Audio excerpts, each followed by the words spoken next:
Mundakkai Chooralmala ദുരന്തബാധിതരുടെ bank വായ്പ എഴുതിത്തള്ളാനാവില്ലെന്ന കേന്ദ്ര സർക്കാർ നിലപാടിനെതിരെ കടുത്ത വിമർശനവുമായി ഹൈക്കോടതി.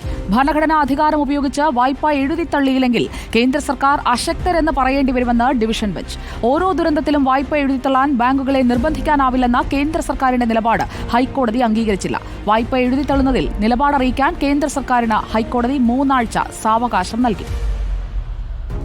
മുണ്ടക്കൈ ചൂരൽമല ദുരന്തബാധിതരുടെ ബാങ്ക് വായ്പ എഴുതിത്തള്ളാൻ ശുപാർശ നൽകാൻ അധികാരമില്ലെന്ന ദേശീയ ദുരന്ത നിവാരണ അതോറിറ്റിയുടെ സത്യവാങ്മൂലം തള്ളിയാണ് ഹൈക്കോടതിയുടെ വിമർശനം. ഓരോ ദുരന്തത്തിലും വായ്പ എഴുതിത്തള്ളാൻ ബാങ്കുകളെ നിർബന്ധിക്കാനാവില്ലെന്ന കേന്ദ്ര സർക്കാരിന്റെ നിലപാടും ഹൈക്കോടതി തള്ളി. കേന്ദ്ര സർക്കാർ എങ്ങനെയാണ് നിയമത്തെ മനസ്സിലാക്കുന്നതെന്ന ഡിവിഷൻ ബെഞ്ചിന്റെ ചോദ്യം. വായ്പ എഴുതിത്തള്ളുന്നതിൽ തീരുമാനമെടുക്കാൻ കേന്ദ്രത്തിന് ഭരണഘടനാപരമായി അധികാരമുണ്ടെന്നും ഡിവിഷൻ ബെഞ്ച്. രാജ്യത്ത് ഒരു നിയമമുണ്ടെന്നും ഭരണഘടനയുടെ 73-ാം അനുച്ഛേദമനുസരിച്ച് കേന്ദ്ര സർക്കാരിന് തീരുമാനമെടുക്കാമെന്നും ഹൈക്കോടതി കേന്ദ്ര സർക്കാരിനെ ഓർമ്മിപ്പിച്ചു. വായ്പ എഴുതിത്തള്ളാൻ കേന്ദ്ര സർക്കാരിന് നടപടി സ്വീകരിക്കാനാകും.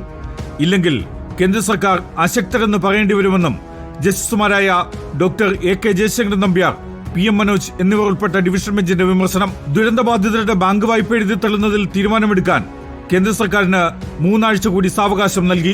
വിമർശനത്തിന് പിന്നാലെ വായ്പ എഴുതിത്തള്ളാൻ അധികാരമില്ലെന്ന് പറയുന്നില്ലെന്ന് കേന്ദ്ര സർക്കാരിന്റെ തിരുത്ത്. മുണ്ടക്കൈ ചൂരൽമല ദുരന്തത്തിന്റെ പശ്ചാത്തലത്തിൽ സ്വമേധയാ സ്വീകരിച്ച ഹർജി ഹൈക്കോടതി ജൂലൈ ആദ്യ വെള്ളിയാഴ്ച വീണ്ടും പരിഗണിക്കും. Legal desk reporter.